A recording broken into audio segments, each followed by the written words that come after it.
Yeah. So before we get into the the running backs, because obviously that's the talk of the town with all the changes now that we don't have Saquon.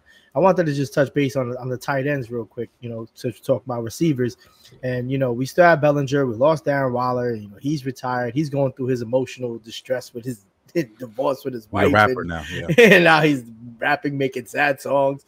But we did draft Theo Johnson. I did see and hear a lot of things. They talk highly of him in the Hard Knocks, and from what I'm hearing is like he's putting in the work on the field and on the the OTCs and in the training camp. Do you think he can eventually develop into that number one tight end that the Giants do so need? Because we've always been known to have great tight ends.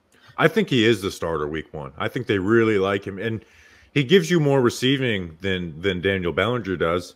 And like I think he could, coming out of college, they're very similar as far as blockers. The one thing Bellinger has over him is like when they put him as like the fullback, lead blocker. Theo doesn't do that well. But even when you're doing that type of stuff, you usually have two tight ends on the field. So I think they're really going to give Theo the starting job. And I don't want to put rookie expectations, but I loved him. Right? I mean, that size, that athleticism.